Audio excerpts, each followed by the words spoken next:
what's going on, guys? Welcome to episode 11 of Collecting 101. And today we're going to talk about depression glass. Now we're going to delve into the history, popular colors and styles and patterns you should be looking for, as well as the value of your depression glass. So let's start it off today with history. Let's go back to 1929, the start of the Great Depression. Unemployment rose from 3% to 25%. 15 million Americans went jobless, and the income in families dropped 40%.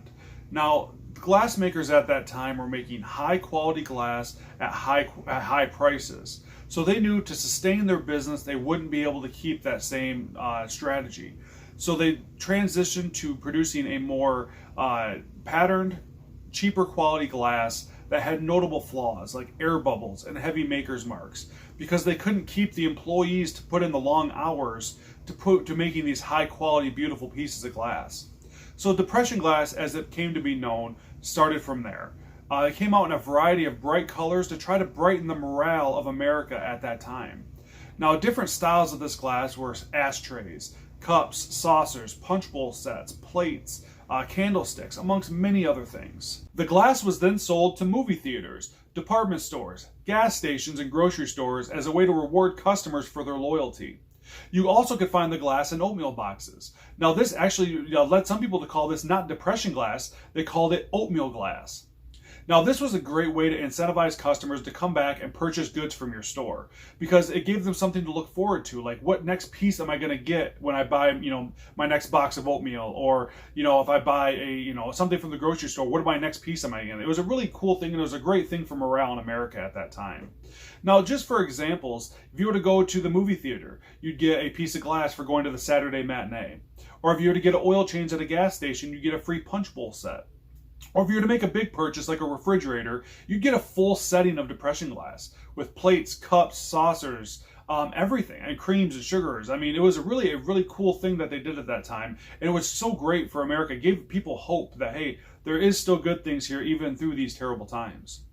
Now, at the end of World War II, in the mid-1940s, the economy started coming back, and some people had wanted nothing to do with depression glass. So they got rid of it. They threw it away because they didn't want to be reminded of how terrible the last 10 to 15 years were of their lives. But others held on to it, and they held on to it for that history, so they never forgot what times were like during that, or they just really liked the look of it. I mean, there's so many really great patterns and colors to depression glass, which we'll obviously touch base on in the popularity section, that I think a lot of people wanted to hold on to, because, if you don't, what's the saying? Let me hold up. It is, if you don't remember history, you're doomed to repeat it. There you go. Now, it's really true, because, and I think some people held on to that, so they remembered that time of how little they had, but yet they still found hope in these little pieces of glass. So, all right, guys, that's the history of depression glass. So let's go on to popularity.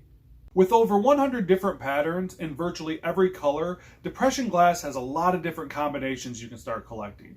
So I want to put a little disclaimer out there. Before you start getting into depression glass or anything you're really starting to collect, do your research. Get a reference book and do a lot of research about what you want to collect and what you should be out there looking for. Because if you go out there not knowing a lot, you really could get screwed, because depression glass is not always marked. So sometimes reproductions can easily slip in there and you wouldn't know the difference. So the more knowledge you have about what you're getting into, the better off you're going to be, and the more sought after your collection is going to be.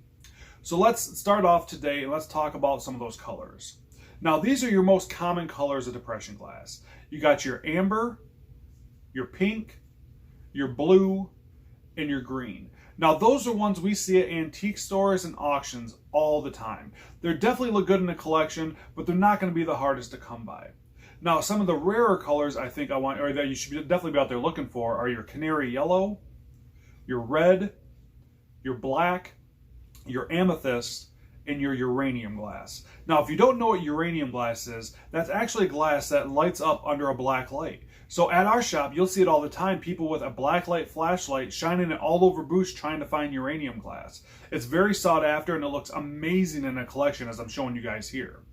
Now, some of the most popular colors out there, when depression glass first came out, the amber was the most popular color out there. So they mass produced a lot of it because a lot of people liked it. So, in turn, nowadays, it's actually one of the least sought after colors because there's so much of it out there. So just keep that in mind if you come across the amber. It's not as valuable, which again, not as always a big deal, but it's not as sought after either. So, I mean, it does hurt your collection a little bit.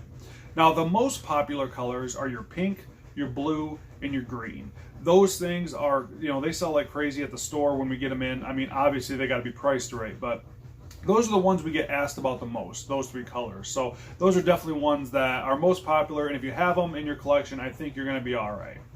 So let's now talk about your most popular patterns. And again, I'm going to preface this by saying with over 100 different patterns, I can't touch on all of them, but these 5 right here I know I've heard about. At least customers have come in asking us first too. So, and the ones I've looked up online as well. So these are probably the 5 most popular ones out there. So let's talk about those. The first one up is going to be the cameo pattern.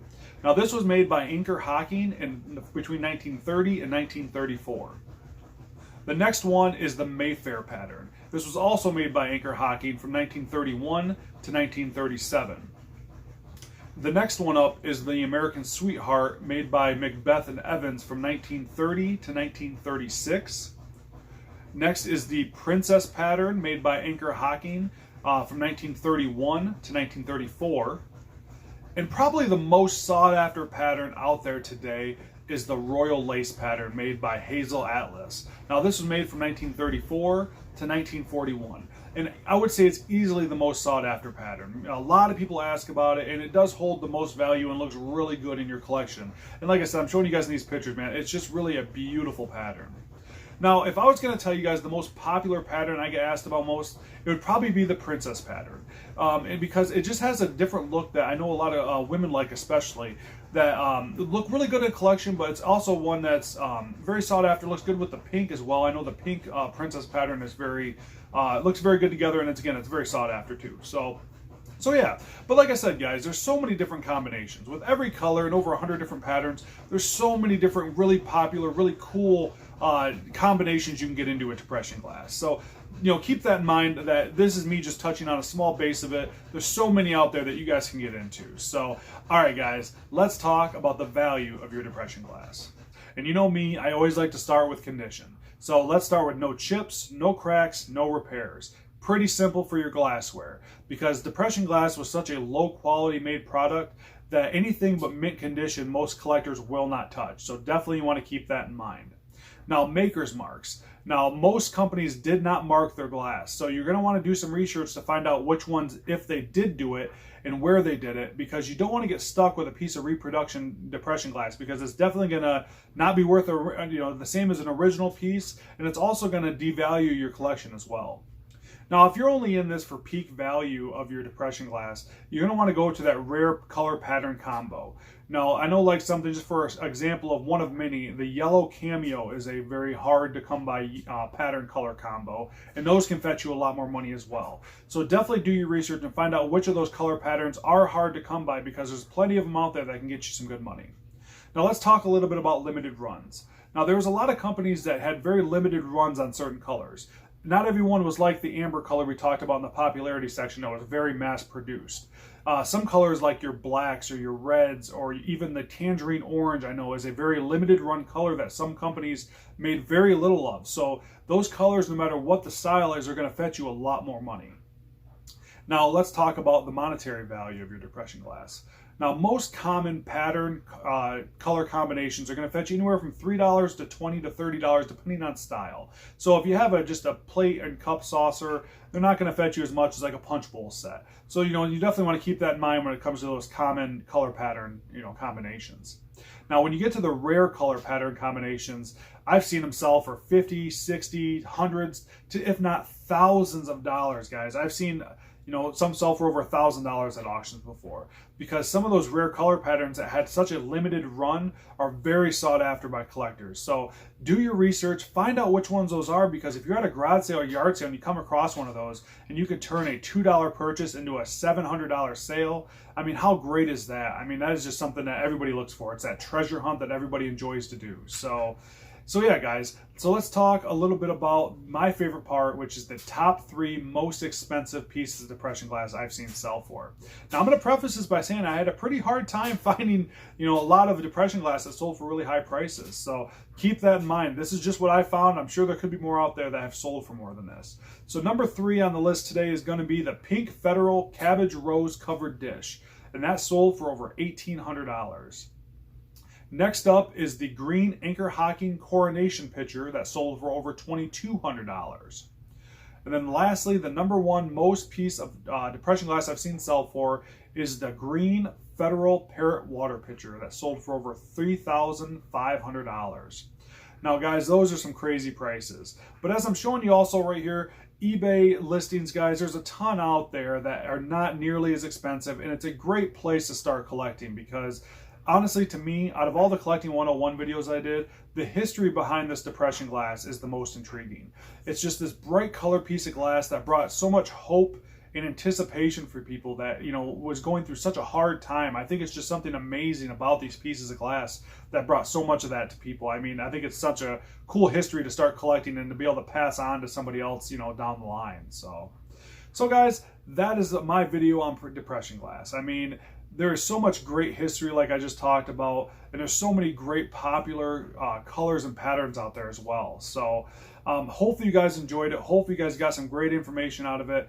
If you guys want to like this video, comment below, what is your guys' history with depression glass? Because, I mean, there are so many great collectors out there for these I've seen. And what collection or what kind of patterns do you collect? Or what colors do you collect? Or did your grandparents collect them? Did your parents collect them?